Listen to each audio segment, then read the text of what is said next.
Hey everyone, welcome to The Explainer. I am so excited you're hanging out with us today because we're jumping right into an absolutely fascinating biblical text. We're looking at Psalm 55 from the NIV Bible. So if you've ever felt completely overwhelmed or just had one of those days where literally everything seems to go wrong, well, this explainer is exactly for you. We're going to unpack the words of David, check out some really huge emotions, and discover an incredible secret about how to handle our absolutely hardest days. All right, let's dive right in. Have you ever just wanted to run away and hide from a really bad day? Maybe you had a tough time at school, or someone was just plain mean to you on the playground, or you felt super stressed out. We have all been there. Well, the writer of this biblical text, David, felt the exact same way. He was having a seriously bad day, and his feelings were so big and so heavy that he actually wrote them all down. Let's see how this all builds up as we look at his massive cry for help. Moving into Section 1, a cry for help. So David cries out, "Listen to my prayer, do not ignore my plea." And then he says these super powerful words, "My thoughts trouble me and I am distraught."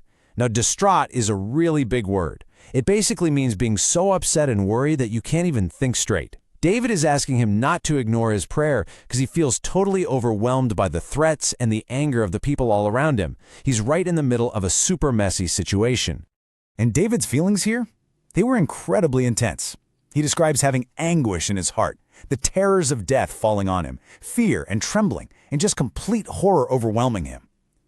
Those are huge, scary emotions. Sometimes we kind of think the heroes in the biblical text were always brave and never ever scared. But this actually shows us that even the absolute greatest heroes felt terrified and anxious sometimes. It is completely okay to have big, scary feelings. So how did David react to all this? Which brings us to Section 2, wishing to fly away. Oh, that I had the wings of a dove. I would fly away and be at rest. I would flee from far away and stay in the desert. Have you ever been in a really loud, stressful situation and just wished you could instantly teleport out of there?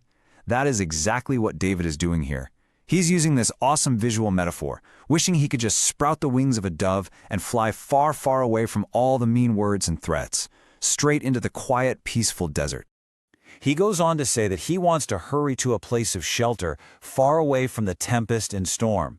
Now, a tempest is a huge, violent windstorm. You know when things get really tough at home or at school, and you just want to run to your bedroom and hide under the covers to escape the storm? Well, David wanted that exact same thing.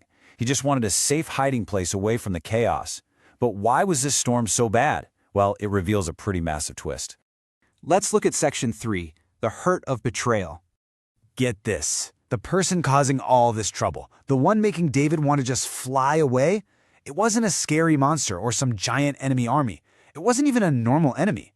David says, "If an enemy were insulting me, I could endure it. But it is you, a man like myself, my companion, my close friend."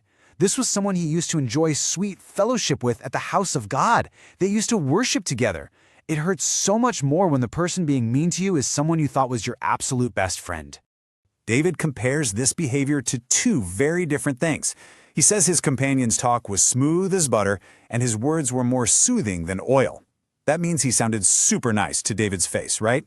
But behind those smooth words, there was war in his heart, and his words were actually like drawn swords. This friend was being completely two-faced, acting nice in person, but acting like a bully with drawn swords behind David's back.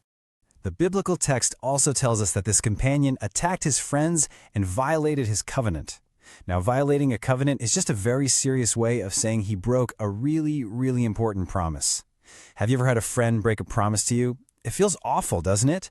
That broken trust is the heavy storm that was making David so completely distraught. But here's the cool part. David doesn't just stay hidden under the covers. He finds a heroic solution. Moving right along into Section 4, calling out to him. Instead of staying hidden or trying to fight back all by himself, David decides to look upward. He says, "As for me, I call to God, and the Lord saves me." This is a huge turning point, guys. He realizes that he can't fix this betrayal on his own, and he obviously can't actually grow wings and fly away, so he calls out to him for rescue. David actually maps out his prayer schedule for us. He says, "Evening, morning, and noon, I cry out in distress." That's like saying at breakfast, at lunch, and at dinner. He's constantly talking to him. This shows us that when we're upset, we don't have to wait for a special time or go to a special place. You can cry out in distress and talk to him at absolutely any time of the day. And guess what happens when David prays? The text gives us this amazing, uplifting message. He hears my voice, he rescues me unharmed from the battle waged against me. Even though so many people oppose David, the biblical text tells us that he who is enthroned from of old, he who does not change, hears the prayer. He hears David and rescues him. And that brings us to the final, and definitely the most important, takeaway lesson from Psalm 55 for all of us watching today. Which is section 5, cast your case.